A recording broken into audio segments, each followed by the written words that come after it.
Bienvenue, Madame, Monsieur, au journal Info Pacifique. Voici les points qui dominent l'actualité. 2 morts et plusieurs blessés, dont une femme enceinte. C'est le bilan d'une attaque mercredi de 2 individus armés sur un groupe de personnes dans l'aire du Champ de Mars.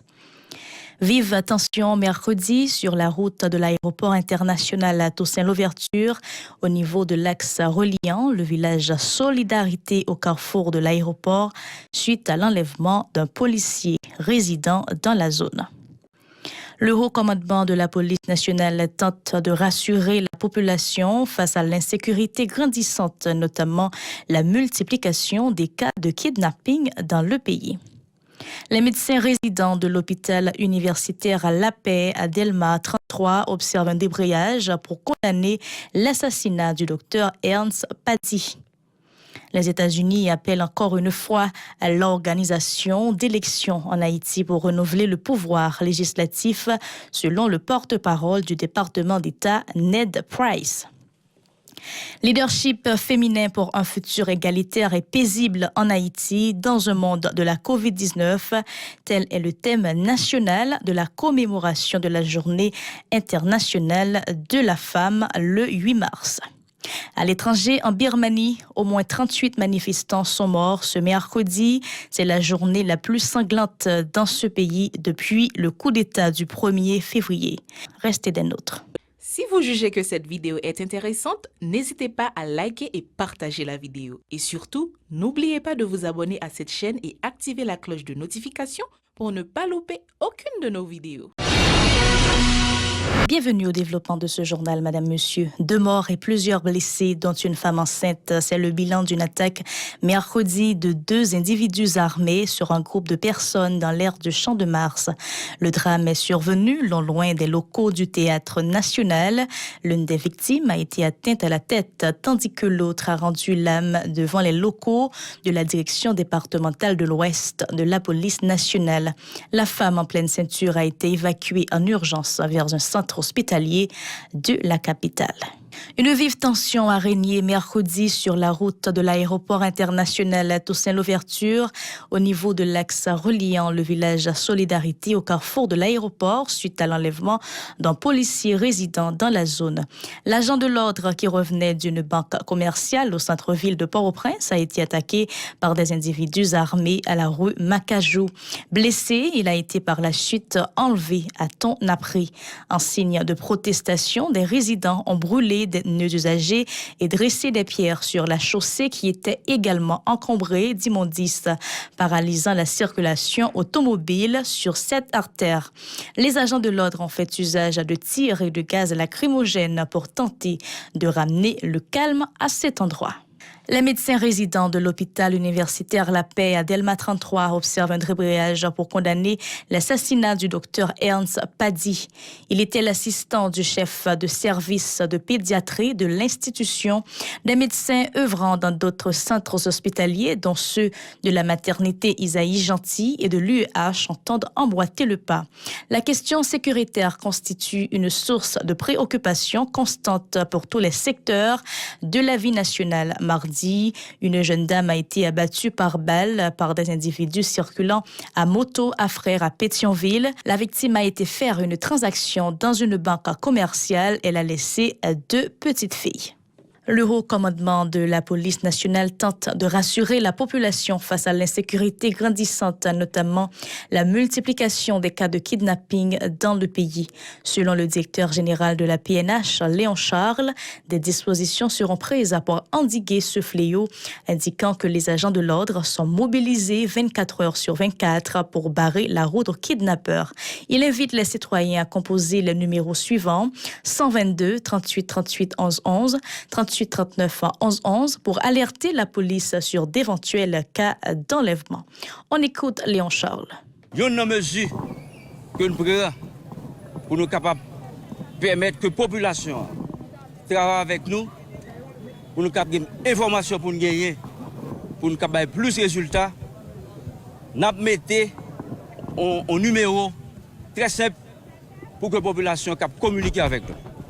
Le numéro ça c'est 122 122 cap opérationnel à partir de vendredi Côté population qui a relé la police là, n'a pris information pour agir rapidement ou bien pour nous traiter, pour agir après. Parce que le problème kidnapping, ce n'est pas un problème police seulement. Il vient un problème de société.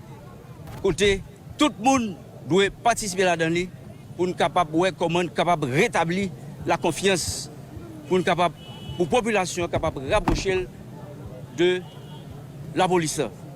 Je me dis là, son responsabilité partagée. La police est prête pour jouer rôle parle et n'a pas numéro de téléphone ça c'est 122 24/24 qui est disponible pour nous prendre information dans la population. Donc c'est lié que nous avons essayé d'établir avec la population pour ensemble, dans le principe responsabilité partagée ça pour nous capables stopper le phénomène que la famille a souffert, la société a pas capable encore et la police a dit avec un commandement nous à terre. Nous remarquons tout, grand pile monde qui a imposé tête en tant que négociateur. Sans yon pas d'autorisation par un monde qui a enlevé, sans yon pas travailler avec la police. Moun sa il faut connaître comportement ça pas bon et la police va relayer pour yon qui motivation yo. Parce que tout ça rentre dans la stratégie que nous avons utilisée pour freiner monter cas enlèvement. Jean Noué, la police a mobilisé, nous avons fait 24/24, nous avons fait des fouilles, intensifier les fouilles à travers la zone métropolitaine, question vitalité, question plaque service de l'État, question plaque officielle qui n'est pas actualisée, la police n'a pas gagné passe pour qui, la police a fouillé tout le monde, ces mesures préventives que nous avons fait, que nous avons pris et que nous commençons à renforcer pour nous capables de frapper le phénomène. De son côté, le porte-parole de la PNH, Gary Desrosiers, se dit conscient des retombées psychiques et économiques de l'insécurité sur la population. Selon lui, les forces de l'ordre sont décidées plus que jamais à mettre les kidnappeurs hors d'état de nuire. Ses propos. On a réalisé que le commandant-chef de la police, là, mettez pied à terre. Mettez pied à terre pour qui ça? On a réalisé depuis bien des semaines qu'il y a une remontée de cas de kidnapping, enlèvement et séquestration. Ça a touché au commandement, notamment le commandant-chef de la police nationale.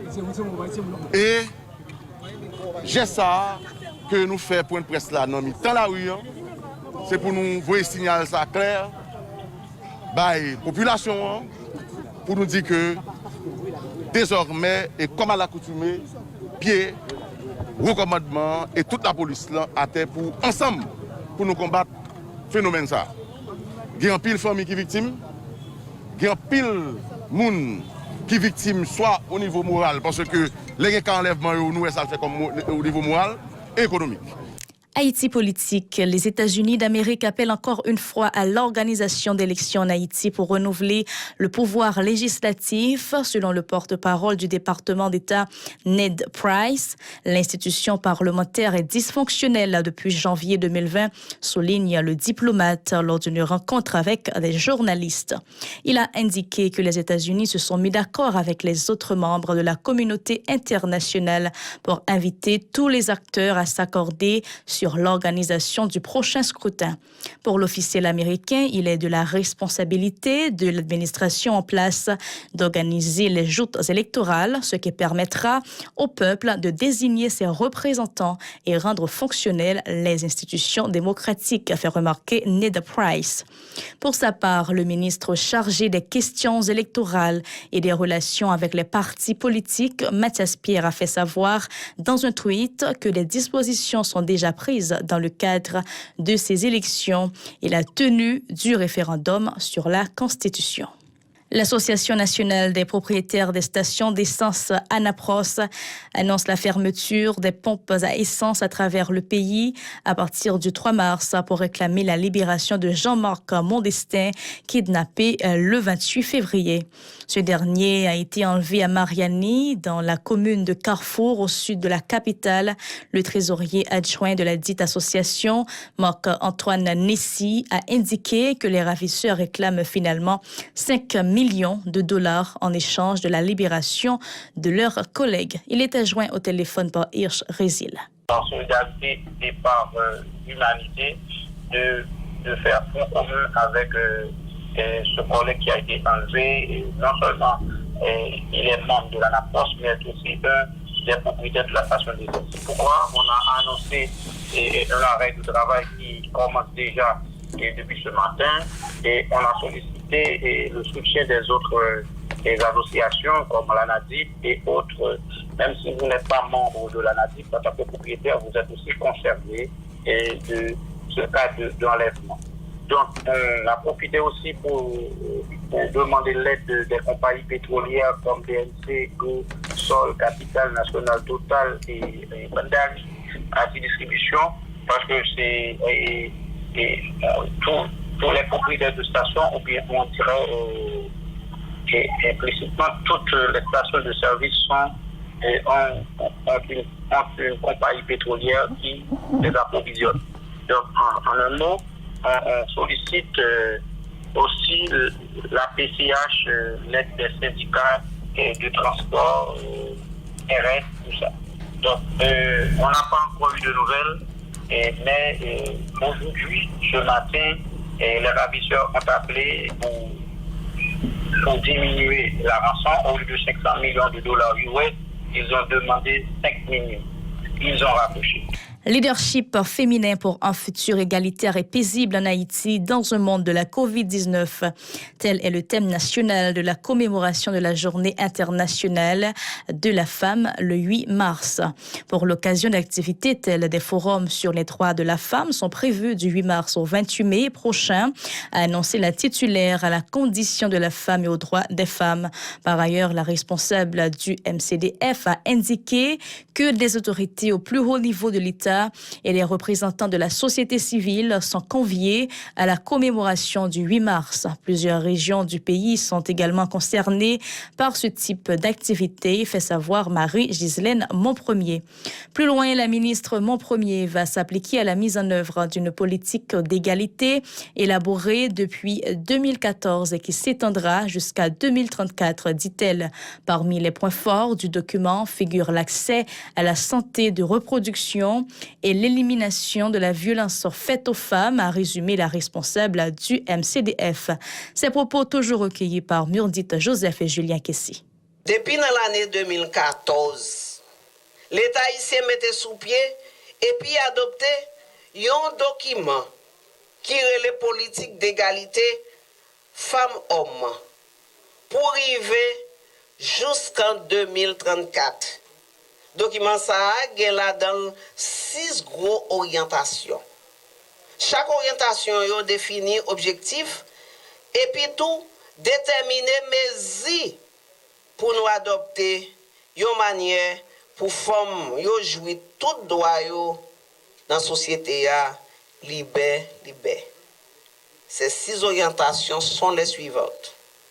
Pour une égalité des droits des femmes et une justice équitable entre les femmes et les hommes. 2.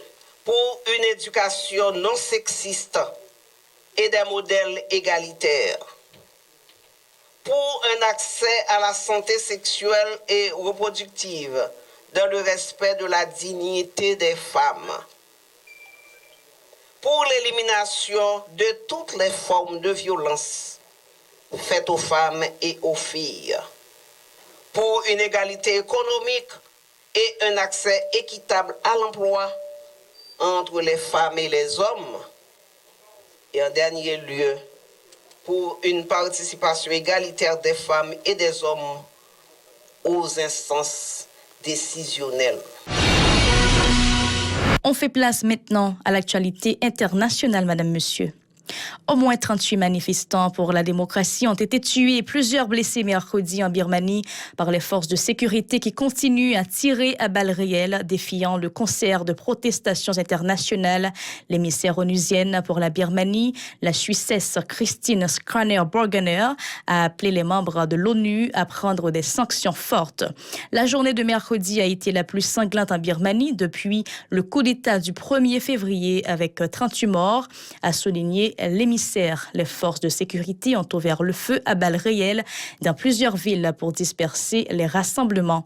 La junte semble plus déterminée que jamais à éteindre le vent de fronde qui souffle. Cam Stéphada Poulard vous a présenté ce journal. Madame, Monsieur, merci de l'avoir suivi.